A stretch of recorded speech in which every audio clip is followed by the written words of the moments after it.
अरे कोचिंग से कटल हमर नामावा ए पूजवा तोरे करानावा गौआ में भइल बादो नामावा ए पूजवा तोरे करानावा।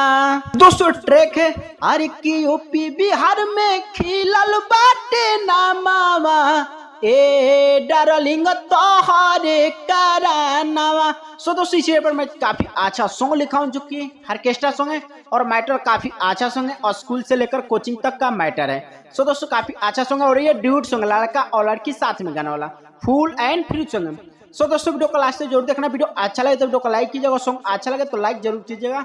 अगर कोई सिंगर भी पर्सनली सॉन्ग भी लेना चाहते हैं तो अबाउट नंबर है स्क्रीन पर, इस नंबर पर कॉल करके आप कम से कम चार्ज में सॉन्ग भी ले सकते हैं।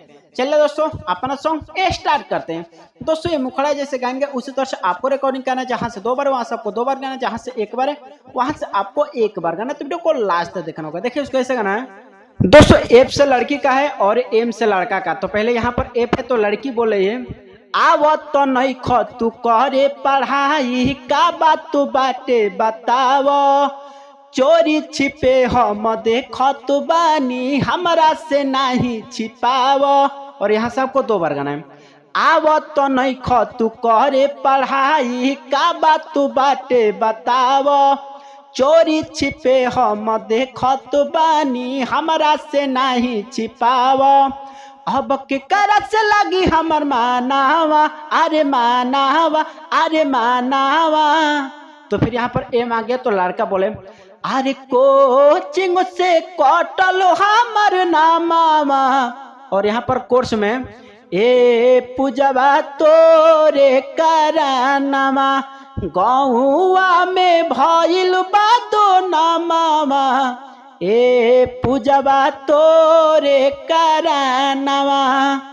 दोस्तों यही था अपना मुखड़ा और ये साफ सुथरा है, कहीं पर गलत शब्द का उपयोग नहीं किया गया है और नहीं अश्लील सॉन्ग है। सो दोस्तों अच्छा लगा हो तो लाइक कीजिएगा। और चलिए फर्स्ट आंतरा का डमी सुनाते हैं। दोस्तों ये फर्स्ट आंतरा से काफी अच्छा से रिकॉर्डिंग करना है, जहां से 2 बार वहां से आपको 2 बार गाना है, जहां से 1 बार वहां से आपको 1 बार गाना है। और जहां से एफ है वहां से लड़की का लाइन है, जहां से एम है वहां से लड़का का लाइन है।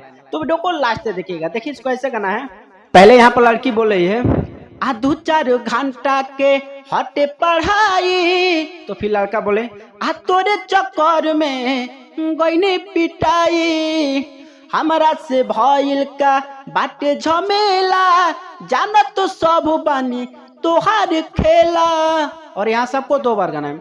2-4 घंटा के हटे पढ़ाई तोरे चक्कर में गईनी पिटाई, हमरा से भइल का बाटे झमेला जानत तो सब बानी तोहार खेला। तो फिर यहाँ पर लड़की बोले है आ तू ही हवा हम दिल के पर, तू ही हवा हम दिल के परानावा परानावा परानावा, कोचिंग से कटल हमर नामावा ए पूजवा तोरे करानावा गौआ में भइल बादो नामावा ए पूजवा तोरे करानावा। दोस्तों ये था फर्स्ट आंतर। उम्मीद करता हूँ आप सबको अच्छा लगा तो लाइक कीजिएगा और शेयर कीजिएगा और कमेंट कीजिएगा। चलिए दोस्तों लास्ट आंतर का डमी सुनाते हैं। दोस्तों ये लास्ट आंतर है, इसी में आपको सिंगर का राइटर का जो भी अपने दोस्त का किसी का भी नाम डाल करके कोई भी सिंगर इससे गा सकते हैं। फुल एंड फ्री सॉन्ग है।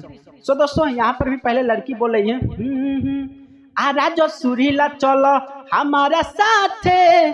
तो फिर यहाँ पर लड़का बोले ना दादा दो बाटे आहा आ राजो सुरीला चलो हमारा साथे, ना दादा दरद बाटे मारल रात लाते, करतानी हम कौनो उपाया जानत तो बानी हम सब बुझैया। और यहाँ सबको 2 बार गाना है। आरा जो सुरीला चलो हमारा साथे, ना दादा दरद बाटे मारल लाते, करतानी हम कौनो उपाया जानत तो बानी हम सब बुझैया।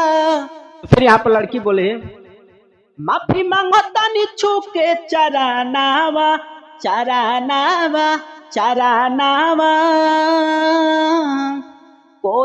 कोचिंग से कटल हमर नामावा ए पूजवा तोरे करानावा गौवा में भइल बदनामावा ए पूजवा तोरे करानावा। दोस्तों ये मुखड़ा था, उम्मीद करता हूँ आप सभी को अच्छा लगा तो लाइक कीजिएगा और शेयर कीजिएगा और कमेंट कीजिएगा। चले दोस्तों फिर मिलता है नेक्स्ट वीडियो में। अगर कोई सिंगर भी पर्सनली सॉन्ग भी लेना चाहते हैं तो बहुत नंबर है स्क्रीन पे, इस नंबर पे कॉल करके कम से कम 4 मिनट सॉन्ग भी ले सकते हैं। चलिए दोस्तों मिलते हैं फिर नेक्स्ट वीडियो में, तब तक ले जय हिंद, वंदे मातरम।